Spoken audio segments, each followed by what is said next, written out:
2015 has marked a year where open world games have become more popular than ever. In this video, we will be counting down the top 10 best open world games of 2015. Number 10, Mad Max. Avalanche had a busy year in 2015 with the release of two big games, the first being Mad Max. Mad Max was a game that got swept under the rug a bit because it released the same day as a game that will be mentioned on this list later on. The problem with Mad Max is that it doesn't excel in any category. It's a game that's good at everything it brings, but no aspect of Mad Max was great, so it didn't really stand out. As a licensed game, fans of the franchise will definitely find something to like, but if you just want an open world game that's not going to take a lot of investment, check out Mad Max. It's a good game, just average in many regards.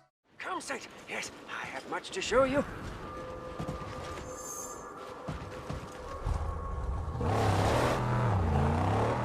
What is this place? You are in the Outer Graves. Over there is the Great White. An ancient seabed. I'm not sure, no, but we are at the bottom. It doesn't get any lower than this. Number 9, Grand Theft Auto 5 PC Edition. Yes, I know at this point GTA 5 is 2 years old, but PC players only got their hands on the game back in April, and while the wait was long, PC gamers were presented with the definitive version of Grand Theft Auto 5. You know what GTA 5 is, it's one of the most ambitious open world games ever, but on PC it's done better. If you have the hardware to run it, you'll be playing the game at 60 frames per second, 1080p or even higher. The game visually looks fantastic.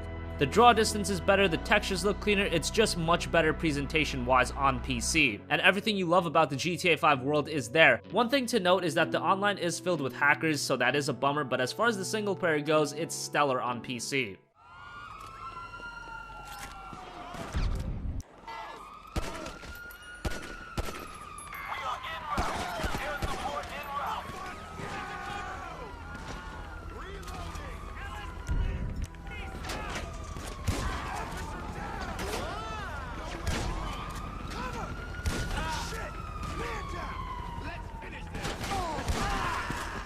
Number 8, Dying Light. It's crazy to me how Dying Light has become one of the most forgotten games of 2015. The game takes one of the most beloved genres in gaming with open world, and it takes zombies, outstanding visuals, responsive parkour gameplay, and blends all of that to create a great game. While the game wasn't a survival horror game by any means, there were definitely times where you're running from a horde of zombies that will get your heart racing. And while the game isn't a gigantic sandbox compared to some of the other games on the list, there is a lot of content and exploration to be done. And the scenery looks fantastic with the terrific lighting Techland put in. If Dying Light was one of the games from 2015 that you missed out on, please give it a look. Techland did a great job with the game.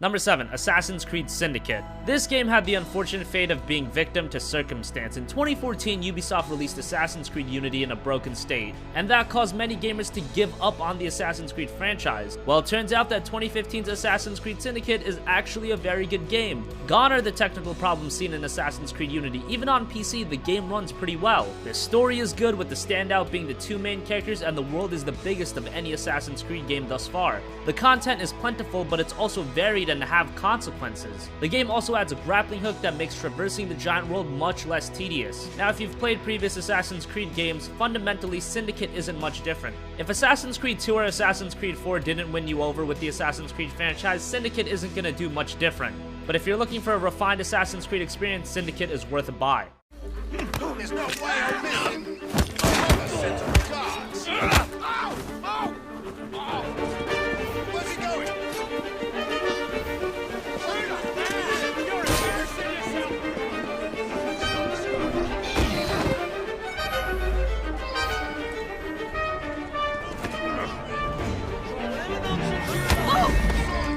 Number 6, Just Cause 3. Let me preface this by saying that the optimal version of Just Cause 3 is on PC. On consoles, it's pretty bad at the moment. From an incredibly low frame rate to absurdly long loading times, it's just not very good on consoles. However, on PC, despite there still being a few technical issues, Just Cause 3 is a much better experience and worth the money. Just Cause 3 is a gigantic sandbox where you can do anything, wingsuit from one vista to another, creating giant explosions. It's all very fun and embodies what a sandbox really is. There is a main questline and it's fine, but the real joy of Just Cause comes from exploring the massive world, causing many things to explode. This isn't a game where you'll get super invested to the story or characters, but as far as pure fun goes, it doesn't get much better than Just Cause.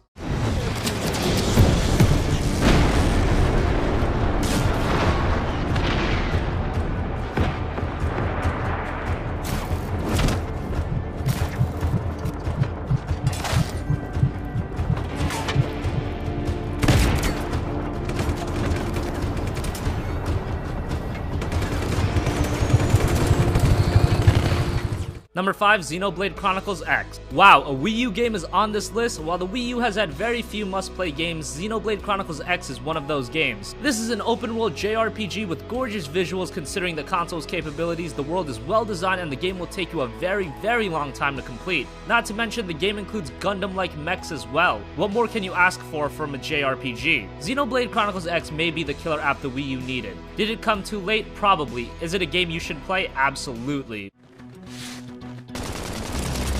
Now this part I like. Nice. Move in and do some damage. Thanks for the backup. Assault hammer! Rising flame! Cover fire. Tornado flame! Sliding flame. Fire hole! Balance breaker! Got a fury! Number 4, Metal Gear Solid 5: The Phantom Pain. 2015 marked a year where developers of known franchises decided to take their games and move them to an open-world setting. Metal Gear Solid 5 was one of those games, and while many were skeptical on how Kojima Productions would be able to take the traditional stealth gameplay and drop that into an open-world setting, their fears were quickly put to rest. Metal Gear Solid 5's open-world setting blended so seamlessly with the stealth gameplay that it only made both of those aspects of the game better. It added variety to the stealth gameplay and made tackling missions have more of a strategic feel to them. It's unfortunate what happened with Konami, but we can say this: Kojima, you did a great job with MGS5.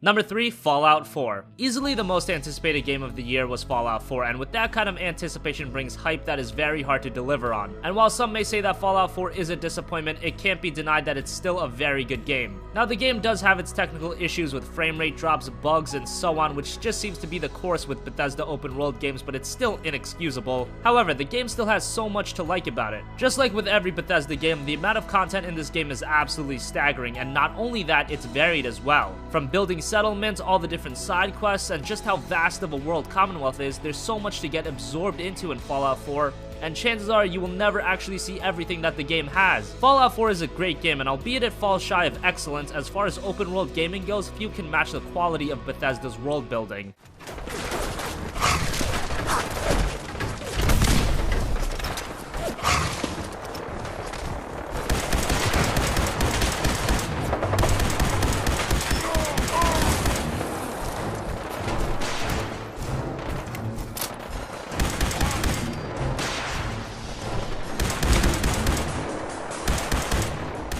Number 2, Pillars of Eternity. This was one of the surprise hits of the year. The PC exclusive Pillars of Eternity offered what very few games can manage these days, and that's investment from the player. When you play Pillars of Eternity, you actually care about what's happening in the world. And while to many the graphics do leave something to be desired compared to other games, if you can get past that, there is a fantastic open world game in Pillars of Eternity. The game, while a bit slower due to the game's old school nature, it's mechanically on point. If you have a gaming PC, you owe it to yourself to play Pillars of Eternity. Obsidian knocked it out of the park with this one.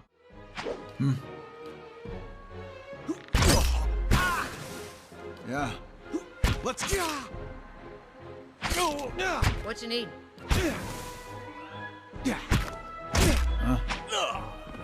Let's go.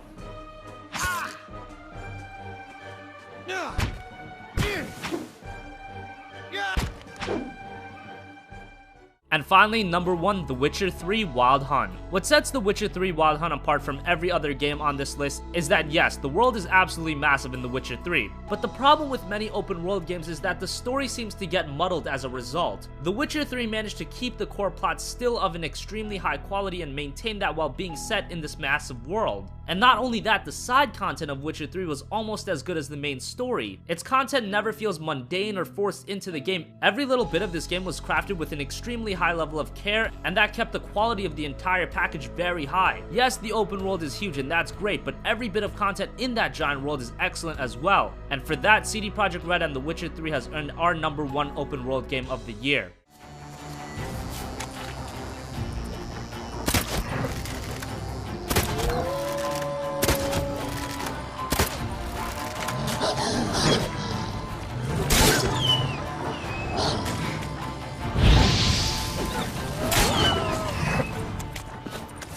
Come on.